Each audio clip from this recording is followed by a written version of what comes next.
Nobel বিজয়ী ড. মোহাম্মদ ইউনূস বাংলাদেশ চট্টগ্রাম বিশ্ববিদ্যালয়ের অর্থনীতির অধ্যাপক ছিলেন। এছাড়া তিনি একজন বাংলাদেশি উদ্যোক্তা, ব্যাংকার, অর্থনীতিবিদ এবং সুশীল সমাজের নেতা, যিনি বর্তমানে বাংলাদেশের প্রধান উপদেষ্টা হিসেবেও দায়িত্ব পালন করছেন। ইউনূসকে ২০০৬ সালে নোবেল শান্তি পুরস্কারে ভূষিত করা হয় গ্রামীণ ব্যাংক প্রতিষ্ঠার জন্য এবং ক্ষুদ্র ঋণ ও ক্ষুদ্র ঋণের ধারণার অগ্রগামী করার জন্য। তিনি হলেন বিশ্ববিখ্যাত ব্যক্তিত্ব ও আলোড়ন সৃষ্টিকারী ব্যক্তি। ড. ইউনূস মার্কিন যুক্তরাষ্ট্রসহ অন্যান্য জাতীয় ও আন্তর্জাতিক সম্মাননা পেয়েছেন। তিনি ২০০৯ সালে United states presidential medal of freedom এবং ২০১০ সালে কংগ্রেসনাল গোল্ড মেডেল লাভ করেন। ২০১২ সালে তিনি স্কটল্যান্ডের গ্লাসগো ক্যালেডোনিয়ান বিশ্ববিদ্যালয়ের চ্যান্সেলর। মোহাম্মদ ইউনূস ১৯৪০ সালের ২৮ জুন চট্টগ্রাম জেলার হাটহাজারী কাপ্তাই সড়কের পাশে বধুয়া গ্রামে মুসলিম সওদাগরের একটি বাঙালি পরিবারে জন্মগ্রহণ করেন। তার পিতা ছিলেন হাজী দুলা মিয়া সওদাগর, একজন গয়না ব্যবসায়ী, এবং তার মা সুফিয়া খাতুন। ইউনূস ছিলেন ৯ সন্তানের মধ্যে তৃতীয়। তার শৈশব কেটেছে গ্রামে। ১৯৪৪ সালে তার পরিবার চট্টগ্রাম শহরে চলে আসে। পূর্ব পাকিস্তানের ৩৯,০০০ শিক্ষার্থীর মধ্যে ১৬তম স্থান থেকে ম্যাট্রিকুলেশন পরীক্ষায় উত্তীর্ণ হন। তার স্কুল বছরগুলিতে তিনি একজন সক্রিয় বয় স্কাউট ছিলেন। ১৯৫৭ সালে তিনি ঢাকা বিশ্ববিদ্যালয়ের অর্থনীতি বিভাগে ভর্তি হন এবং ১৯৬০ সালে বিএ এবং ১৯৬১ সালে এমএ সম্পন্ন করেন। স্নাতকের পর ১৯৬১ সালে তিনি চট্টগ্রাম কলেজে অর্থনীতির প্রভাষক নিযুক্ত হন। ১৯৬৫ সালে তিনি মার্কিন যুক্তরাষ্ট্রের পড়ার জন্য ফুল ব্রাইট বৃত্তি পান। তিনি ১৯৭১ সালে পিএইচডি অর্জন করেন। ১৯৭১ সালে বাংলাদেশের স্বাধীনতা যুদ্ধের সময় ইউনূস একটি নাগরিক কমিটি প্রতিষ্ঠা করেন এবং স্বাধীনতার পক্ষে সমর্থন জোগাড় করার জন্য মার্কিন যুক্তরাষ্ট্রে অন্যান্য বাংলাদেশিদের সাথে বাংলাদেশ তথ্য কেন্দ্র পরিচালনা করেন।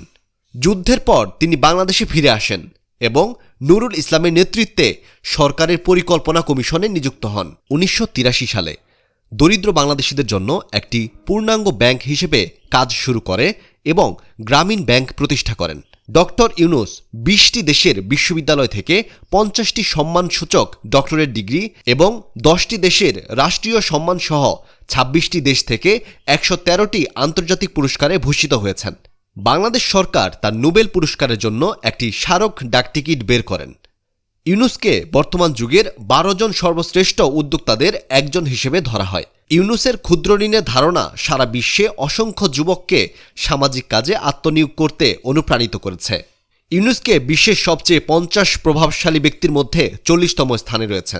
বহু বছর ধরে ইউনূস শেখ হাসিনার পিতা, দেশের প্রতিষ্ঠাতা শেখ মুজিবের অনুসারী ছিলেন।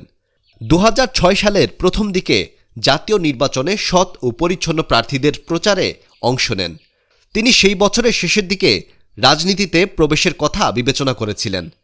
তিনি রাজনৈতিক সদিচ্ছা, সঠিক নেতৃত্ব এবং সুশাসন প্রতিষ্ঠার জন্য একটি রাজনৈতিক দল গঠনের পরিকল্পনার বিষয়ে নাগরিকদের মতামত চেয়েছিলেন। ২০০৭ সালে নাগরিক শক্তি নামে একটি রাজনৈতিক দল চালু করতে ইচ্ছুক ছিলেন, পরে তা পরিত্যাগ করেন।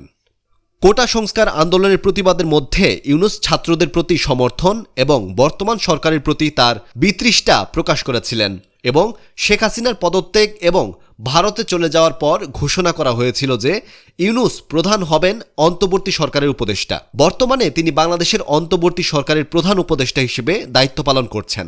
ফেসিবাদী হাসিনা সরকার ড. ইউনূসের বিরুদ্ধে শতাধিক মামলা করে। ইউনূস বাংলাদেশে ১৭৪টি মামলার মুখোমুখি হয়েছেন, যার মধ্যে ১৭২টি দেওয়ানি মামলা ছিল।